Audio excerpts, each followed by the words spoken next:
What's up, guys? West Coast Picks here, and today I have this Medeco X4 for Stock Lock Sunday. This is not your common Medeco biaxle. It actually has a weird type of check pin in there. There's a certain way to actually set that check pin. It's not always easy, but I did manage to get this open, and so I thought I'd give it a second shot here and see if I can get it for you guys on camera. So focus in on this bad boy and get some top of the keyway tension in there. You can see it is locked up. Just make sure everything's good. Nothing's still set from the last time I picked it. Alright.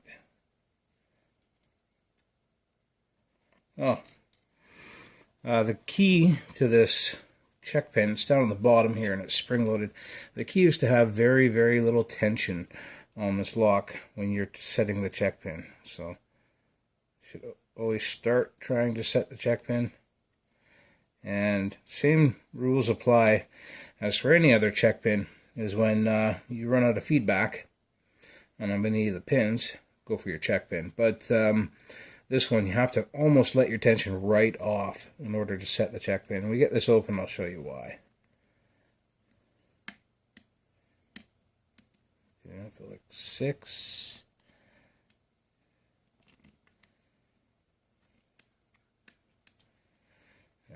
No feedback. Let's go for the check pin.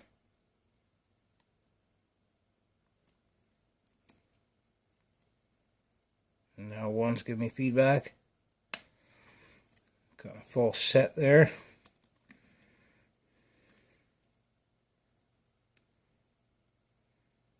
Pin 5. Like a spool or something like that, but I dropped something. Pin 6. Got them set.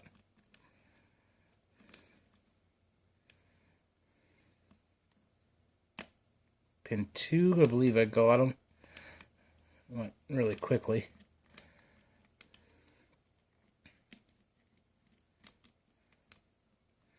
No feedback now. Let's go for that check pin again.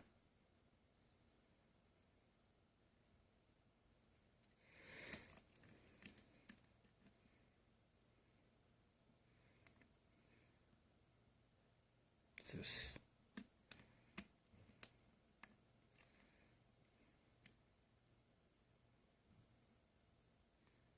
Like 3.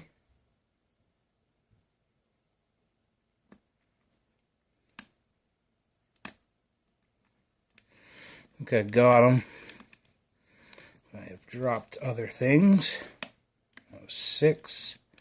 6 likes to fall down in this lock.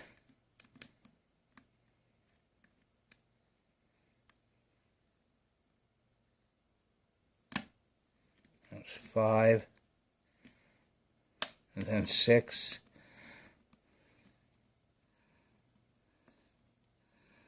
2.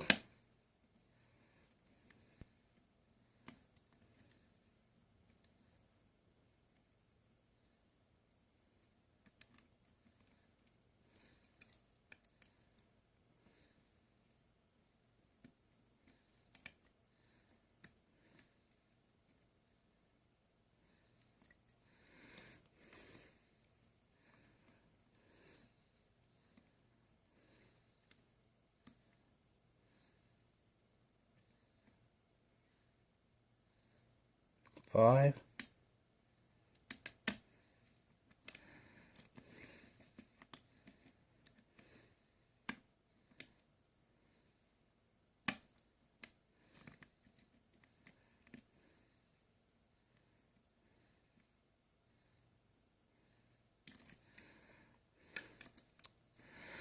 Go for the check pin.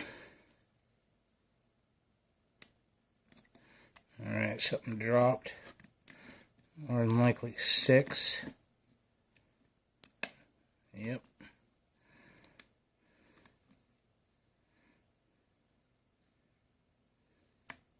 2. Got them.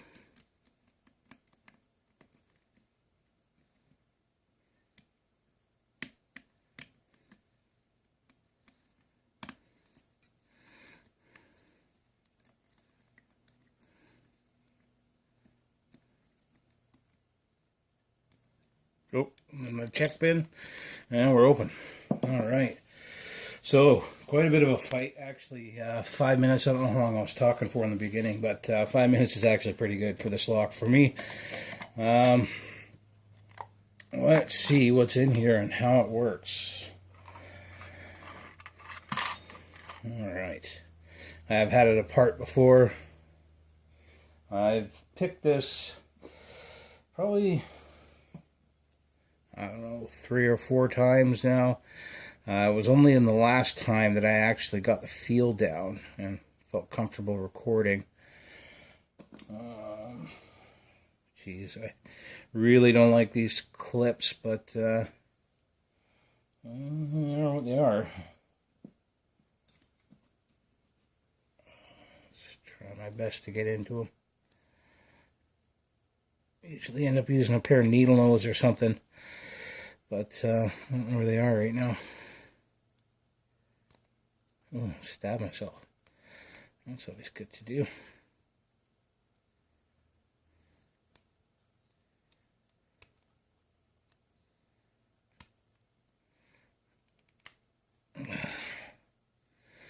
Yeah, 5 minutes to pick it, like 5 minutes to get into it.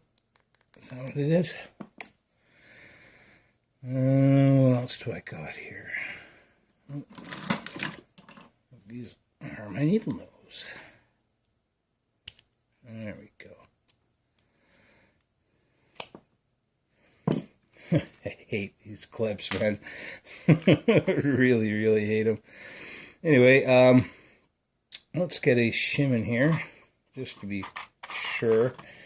Can't really remember what the tailpiece looks like. Where'd that shim go? Spring-loaded shim just flew across the table. Let's grab another one here. Alright. So these can be pinned up to 7 pin.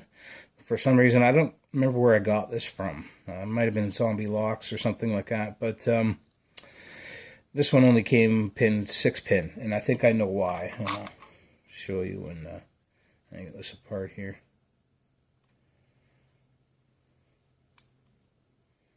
Alright, we are in like front. So you can see our bitting there. We'll dump all this out onto the table, and then we'll take a look at the core in a little bit. A little bit of a close-up. Alright. What the hell did I got underneath here? Weird. Anyway.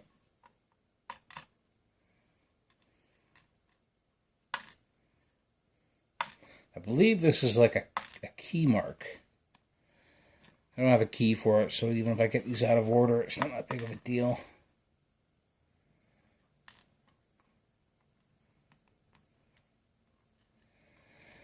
Alright, so this is our core.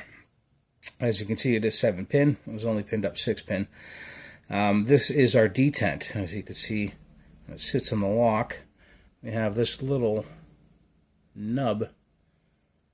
Focus in here. Come on. You can do it. There we go. We got this little nub here that sticks up. And there's actually a corresponding hole in the body of the lock. And when you push your detent in, now this is spring loaded here. You can see a spring right there.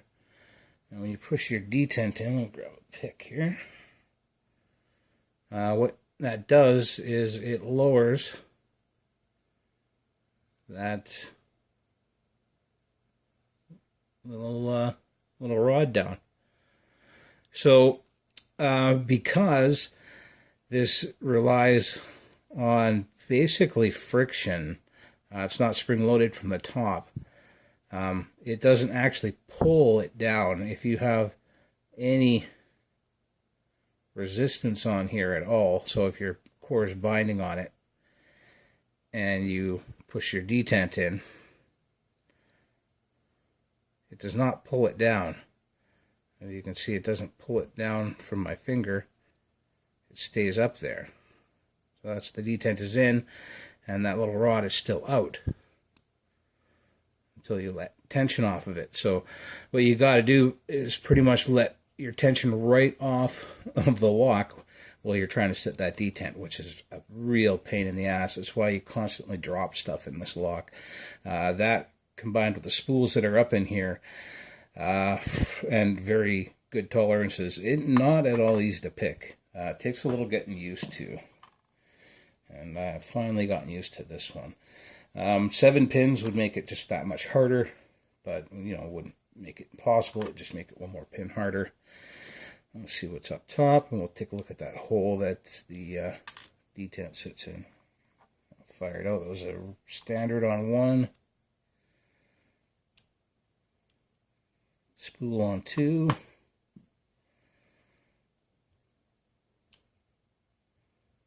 Spool on 3.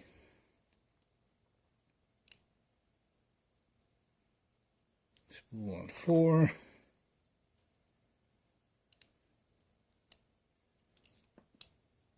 Fired out the back. That was a spool on 5.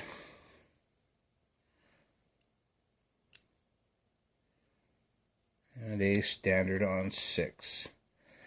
Alright. I'll dump these springs out because they all look the same. Haven't had them out yet, but they all are the same.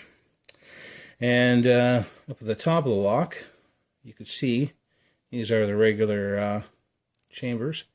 Right to the side there, that is where your check pin sits, in that little hole right there. And it actually just goes through the body. So, if you were opening this for some reason outside of a door, you could probably just push down with something in there. A rod or a toothpick or something like that. You could push down in there to push that detent down instead of checking it with the pick, but that is not the way to do it. Anyway, like I was saying, this thing's pinned up for 6-pin, and I think I know why, because it's a lot easier on the locksmith if he's going to be pinning it up 6-pin. Unless actually you have the key in this thing, but when you go to put it back together, you have to make sure this thing is kind of spring-loaded in here, so that little bottom check piece actually springs out. So you got to push that in, and then you get to the point where that nub is sticking up, and you either have to push it down with something there, or you got to use the check pin, drop it down, if you can. Remember, it can't be binding. Has to be free from binding.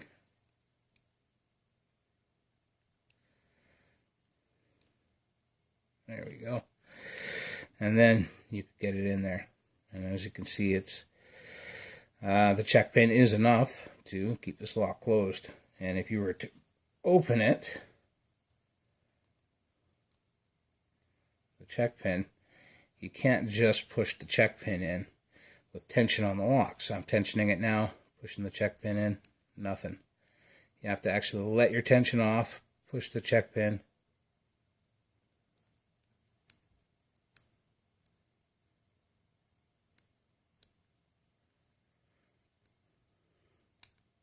and then you can get it. So your tension actually be almost fully off in order to pick that lock. Anyway, that is the Medeco X4. Nothing super extreme. Just a little bit of getting used to, a little tricky. Anyway, that is that. Thought I'd also share with you guys quickly at the end of this video my new pocket pick version 4, this would be. So version 3, you probably remember these guys here, and the button slid up. And normally what I would do is I would wedge a piece of wood in there and crazy glue it in, and that way when you push it all the way forward, it would come to a nice positive lock. But that wood wears away and stuff after a while. So what I've done with version 4 is you can see I've increased this hole a little bit but also I've put a detent up at the very top here, and I've sized the button accordingly. So when this thing actually gets to the front, let's focus, there we go. When this thing actually gets to the front of this pick, you can hear that click. It's in there nice and positively, and to get it out, click to get it back out. So it's just like a walk. So yeah, everything else is the same. Tension wrench in the handle, the same 22.5 thousandths stock that I've been using. Anyway, very cool. Anyway, guys, later.